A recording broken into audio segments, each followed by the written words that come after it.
Pelakunya udah nekat bunuh diri pakai racun. Dan dia masih merasa tidak bersalah. Dan malah bersumpah akan menghancurkan keturunan orang lain. Sayangnya, dia nggak tahu kalau anak kecil yang menjadi targetnya itu punya bakat alami perdukunan dan bukan hanya bakat biasa kekuatannya. Justru luar biasa. Follow terus cerita kita dan mari kita masuk ke dunia Legenda Dukun Putih, Perang Pemburu Roh.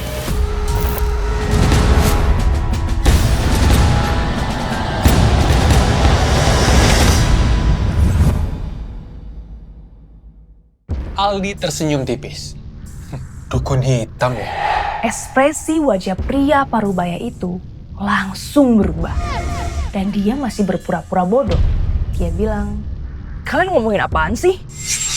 Saya nggak ngerti." Nada suara Aldi semakin tegas dan serius. Udahlah, jangan pura-pura lagi. Kamu yang memasukkan bayi mayat hidup itu ke dalam perut mayat perempuan itu. Dan kamu juga yang mengolah minyak dari tubuh mayat. Bener toh? Warga desa spontan langsung menjauh, memandangi pria itu dengan sorotan mata yang tajam, bibirnya bergetar, wajahnya pucat, dan gak sanggup berkata apa-apa. Aldi menoleh ke Nadim. Orang ini punya dendam apa sama keluargamu? Nadim masih kebingungan. Dia punya nama Davito. Dia itu tukang kayu di sini. Semua lemari dan ranjang di rumah saya, dia yang bikin. 2 bulan lalu, ranjang kami patah. Saya panggil buat dia perbaiki. Kemudian, Aldi mengangguk. Sekarang, semuanya jadi jelas. Dia melihat Davito dan berkata datar, "Tubuhmu bau minyak mayat. Aku gak mungkin salah. Dan noda merah di jarimu itu. Jelas, ini sisa zat warna yang bisa kau pakai. Coba kau jelaskan. Apa salah anak itu sampai kau tega berbuat seperti ini, ha?" Davita masih berusaha membantah. Tapi tiba-tiba Wulan, istri Adnan, menerjang pria itu sambil menangis dan memukulnya. "Pasti kamu! Kenapa kamu bisa sekejam itu?" Warga berusaha memisahkan mereka. Wulan menceritakan semuanya sambil menangis. Keluarganya tinggal di kampung berjarak puluhan kilometer dari sini. Waktu muda, Davito adalah seorang pedagang keliling. Dia sering mangkal di sekitar rumahnya. Waktu Wulan masih kecil, dia sering membeli mainan dari pedagang keliling itu. Suatu hari, Wulan ke gunung mencari sayur liar dan tiba-tiba menemukan Davito yang digigit ular. Dia hampir mati. Wulan segera mencari bantuan dan berhasil menyelamatkan nyawanya.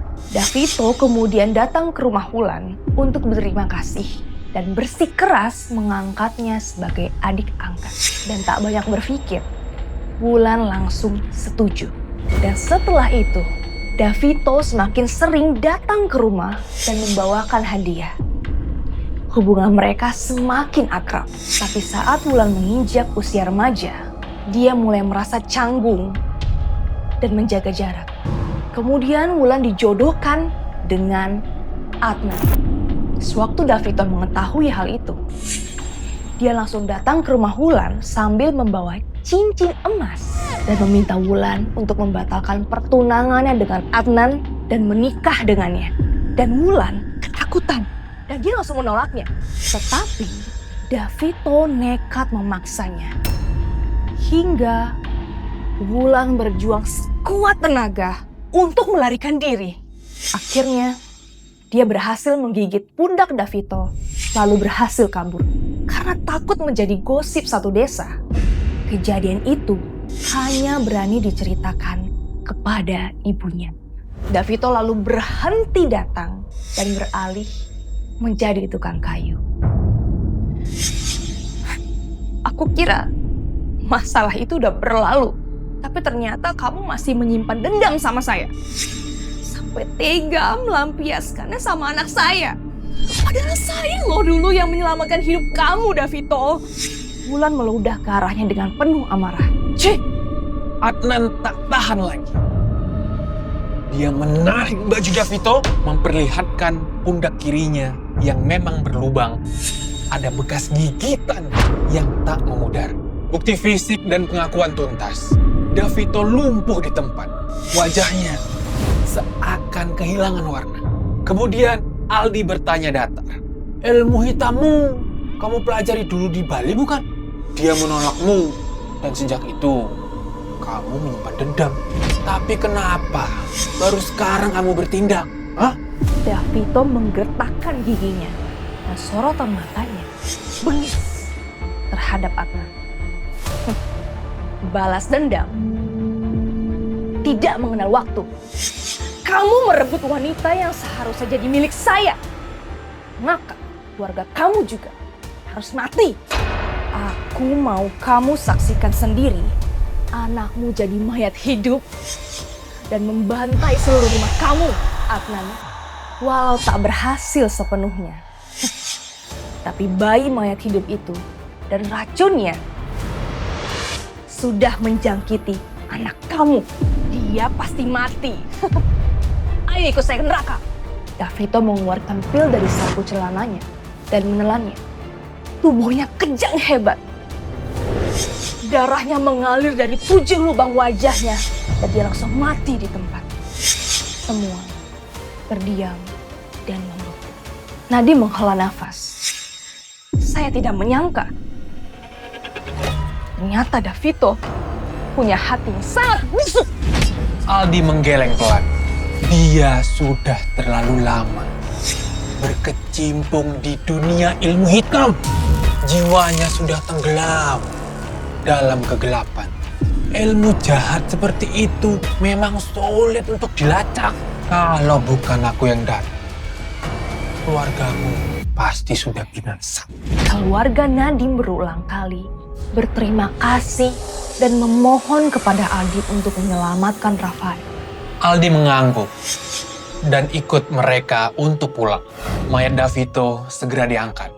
Karena bunuh diri, dia tidak banyak prosedur. Aldi menuliskan jimat pemanggil arwah agar ia tidak kembali sebagai roh jahat. Sesampainya di rumah, Aldi memeriksa Rafael lagi, kemudian berkata, minyak mayat hidup menyimpan dendam yang kuat. Tidak bisa dibersihkan dalam waktu yang singkat.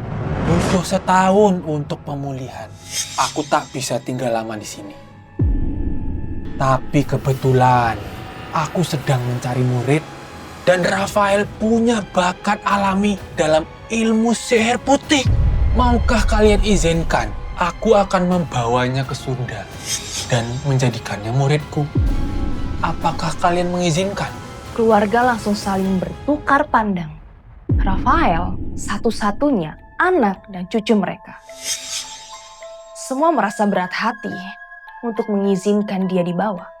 Tapi hal terpenting sekarang ini adalah menyelamatkan nyawa Rafael. Wulan bertanya dengan ragu. Tapi kalau Rafael anak saya menjadi murid kamu, Pak, apakah suatu saat dia tetap boleh menikah dan memiliki keturunan? Aldi tertawa. Aliran kami boleh menikah. Kalau dia mampu, mau punya istri lebih dari satu pun boleh. Dia kembali menunjukkan sisi humorisnya. Tapi Wulan masih khawatir. Dia bilang, Pak, dia ini kan masih kecil, belum bisa membaca dan menulis. Aldi menjawab, tempat tinggal kami memang di pegunungan, tapi di kaki gunung masih ada sekolah. Nanti dia belajar seperti biasa di siang hari dan berlatih dengan di malam hari. Kalian tidak perlu membayarku. Wes apa-apa. Aku akan bantu rawat dan didik anak kalian. Kapan saja kalian mau jenguk, ya boleh. Tak ada alasan lagi untuk menolak Aldi. Keluarga kembali mengucapkan terima kasih dan mengadakan jamuan untuk Aldi. Keesokan harinya, Aldi meninggalkan nomor telepon untuk Nadim. Meminta mereka segera menghubunginya jika ada kabar tentang mayat hidup yang lain. Dia langsung menggendong Rafael dari keluarga yang belum siap untuk berpisah dengannya. Lalu meninggalkan desa Marumbe dengan wajah tersenyum. Davito serem banget ya. Ya emang gitu, kan ilmu hitam biasanya ngabisin orang secara pelan-pelan. Nanti lama-lama sisa dari dirinya cuman kegilaan dan rasa dendam. Terus Rafael gimana? Masih mungkin gak ya dia punya kehidupan normal seperti anak-anak yang lain? Ya udah, lanjut di episode selanjutnya aja. Kita bakal lihat sendiri gimana kelanjutannya.